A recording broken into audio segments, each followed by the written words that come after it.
সব জাতি জনগোষ্ঠীয়ে আমাক সহায় কৰিবৰ কাৰণে আগবাঢ়ি আহিছে। BTCটো বাচাব লাগে, প্ৰমোদ বড়ো হাতাব লাগে, সেইখিনি শ্লোগান। বেলেগ কোনো বিচৰা নাই। এইবাৰ BPF চৰকাৰ আহিব লাগে বুলি চবে মানে আগুৱাই আহিছে। কথা সেইটোৱে। কিমান ছাৰ আপোনাৰ ভাষণ? এইটো প্ৰমোদৰ কথা। প্ৰমোদে আমাৰ লগত ফোনত কথা পাতি পেলাই যিখিনি কৈ আছে মোক, খাম্পা আৰু চন্দনক ডাষ্টবিনত অলৰেডি পেলাই দিছে। এইবিলাক কৈ লাভ নাই। আপোনালোকে চাব চিৰাং জিলাত কি কি উদাহৰণ আছে তেখেতসকলে কাম কৰা। এটাও উদাহৰণ নাই। ৰাস্তা ঘাট মানে বিভিন্ন চৰকাৰী অনুষ্ঠান প্ৰতিষ্ঠানকে ধৰি তেওঁলোকে মানে UPPL চৰকাৰে কৰা কোনো উদাহৰণ আমি বিচাৰি নাপাওঁ। 4,000কে অধিক চাকৰি NDB বিলাকক দিয়া হ'ল।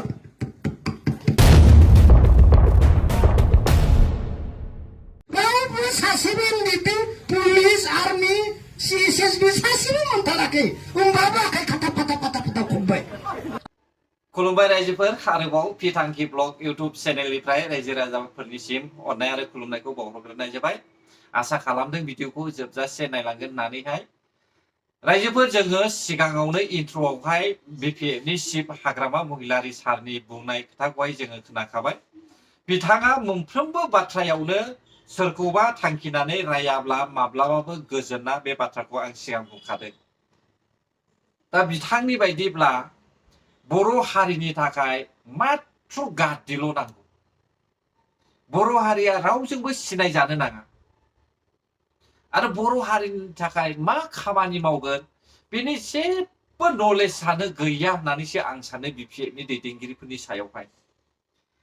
दा ओरै फारसेथिं जोङो नाय ससे खोनासंब्लानो जाबाय बिथाङा मा बुंमारदों। এই বিটিআর কদর জিগিদি 4,000কে অধিক SNDB বিলাকে চাকৰি পাবলৈ সক্ষম হ'ল।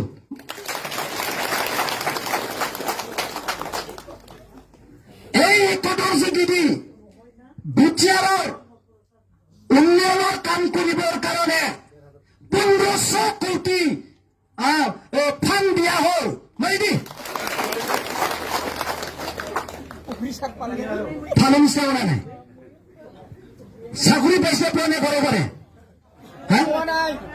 পোৱা নাই যদি কিয় হাত তালি মাৰিছে? কিয় তালি মাৰিছে আপোনালোকে? মই কোৱা নাই যদি না আপোনালোকে মাৰিছে। बिक्रम दैमारि मिथिबाय दा रायजोफोर, जाय मानसिया ठिकादारनि बिल पास जायैनि थाखाय रागा जोंनानै BPF पार्टिनिफ्राय देखनो हायैनि थाखाय UPPL पार्टियावहाय खुद्रि सारनायखौ जोङो नुनो मोनदों। सासे थार गज' हाफ ब्रेनफोर बायदि रोनावबायनायखौहाय जोङो नुनो मोनदों। आंथ' सानदों बिथांमोना जोबोद ओरैबायदि गोब्रामबायखाबाय खोमा। ओरैबायदि गोब्रामबायखौ जोङो नुनो मोनखादों। जानला मोनला बाथ्रा बुंनानै गामियाव थानाय रायजो राजाफोरखौहाय ओरैबायदि बाथ्रा थुनानै होबाबायनायखौ जोङो नुखादों। आरो बिसोरबायदि मानसिया गावनि जायगायाव बेबायदि बाथ्रा बुङा रायजो। दा प्रहलाद ब्रह्म बिथाङा जेसेबांनाखि जौगानायनि बाथ्रा बुंदों बेयो मोनसेबो बाथ्राया गोदान नङा। नोङो लाइमोन सेंग्राफोरनि थाखाय लाइमोननि थाखाय खामानि मावगोन होननानै बुंनाय बाथ्राखौ बुं, हानि थाखाय बाथ्रा बुंनायखौनो बुं, माबा मोनसे स्किमनि बाथ्रा बुंनायखौनो बुं, हेन्डलुमफोरनि बाथ्रा बुंदों आरो दाउ फार्म अमा फार्मनि खोथा बुंदों प्रहलाद ब्रह्मआ। बे बाथ्राया गासैबो UPPL पार्टिनि CM प्रमोद बर' सार बुंनाय रावसो रायजो। आरो बिक्रम दैमारि बायदियाथ' बुंनो थाङोब्ला जोबोद लाजिथावना रायजोफोर मिथियो दा। दा बिसोरबायदि मानसिनि रावखौनो खोनासंनानै UPPL पार्टिखौ रागा जोंनानै UPPL खौहाय सोरबा नागारदों। नागारनाया सोर नागारदों? रायजो राजाया नागारदों। नाथाय दैदेनगिरिया रावबो नागाराखै। UPPL पार्टिनि दैदेनगिरिफ्रा गिदिर मानसिफ्रा नागाराखै। BPF पार्टिनियासो दैदेनगिरि माइनियानो नागारजोब्बाय। फ्रायानो गैखाला, बेयाव गोदान गोजासै।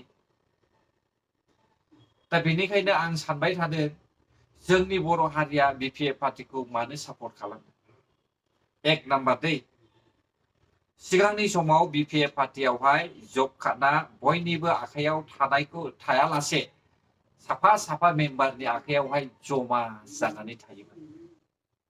2 नाम्बार सिगांनि समावहाय रायजो राजाफ्रा BPF पार्टिनि मेम्बार्सफोरनिफ्राय 100-200 बेदर जानो थाखाय रां मोनोमोन। 3 नाम्बार रायजोफोर मिथिबाय दा बै समावहाय जेब्ला BPF आ रायजो सालायदोंमोन बे समावहाय बर' हारिनि रायजो राजाफ्रा सिखा खदाल रुवा कम्बल आरो मुसारि मोनोमोन। बेनो बिराद गिदिर बर' हारिनि थाखाय।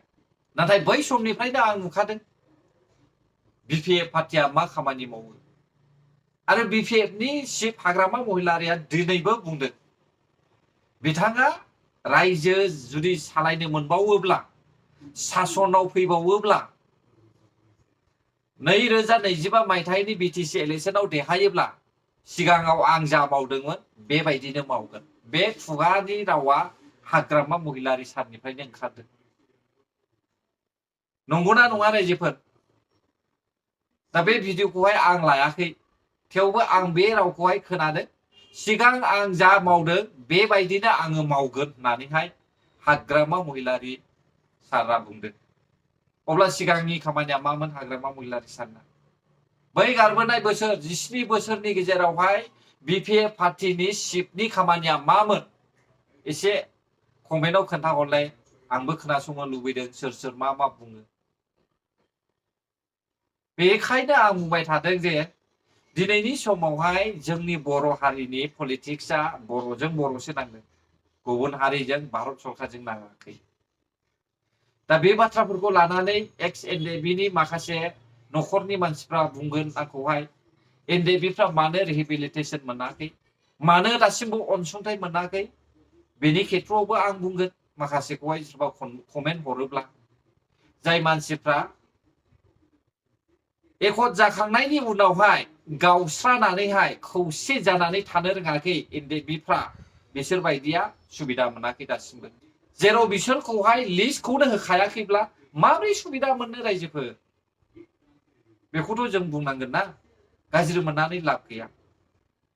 अब्लाबो CM प्रमद बर' सारा खौसे जायै मानसिफोरनिखौबो दिनै गाबोन सेस्था खालामबाय थादों। आरो जों नुदोंना गुबुन गुबुन हारिफोरनि जाथिफ्रा मा मावदों? बिथांमोना भारत सरकारजों दावहा नांदों, आसाम सरकारजों दावहा नांदों। बिसोरो गावसिनि हारिजों हारि दावहा नाङाखै। बिसोरहा गुबुन आरोबाव आलादा स्टेट दंबावखायो जायखौ जों झारखन्ड होननानै मिथियो। झारखन्डआवहाय आलादा स्टेट थासेयावबो आसामाव साहा बागान खानानैहाय आसामावहाय झारखन्डआव जेरैबायदि बिसोरहा हा दङ बेबायदि समान हा मोननायनि मर्यादा मोननो थाखाय बिसोरो केपिटेलावहाय दिनैहाय मा खालामदों? बिसोरो मोसादों रायजोफोर। गावसिनि हारिखौ दिन्थिनो थाखाय सारा मुलुगावहाय गावसोरखौहाय सिनाखि होनो थाखाय बिसोरो मोसादों। दा बे सुबिदाखौ जोंनि बर' हारिया दाबो मोनथ'वाखै। बुंलांदों थांनाय बै जेब्लानाखि बिथाङा क'क्राझाराव फैदोंमोन बै समाव बुंलांदों आरो जेब्लानाखि बे एसेम्बलि बाजेट सेसना जादों क'क्राझाराव बे समाव बुंदों। बिनि उनावहाय बिथाङा सिखोना जाहार हाग्रा नायदिंबायनाय समावहाय बुंलांदों बिथाङा बर'फोरनि थाखायबो डिसेम्बरनि सिगां सिगां मोसाहोनाय जागोन होननानै।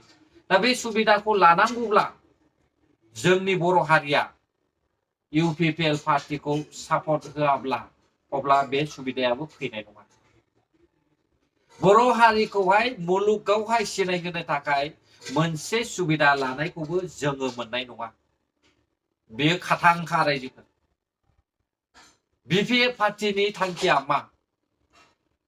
मोनसेल' हाग्रामा महिलारिनि थांखिया गादियाव जिरायनो मोननांगौ, रायजो राजाखौ आं सासन खालामनो पावार मोननांगौ।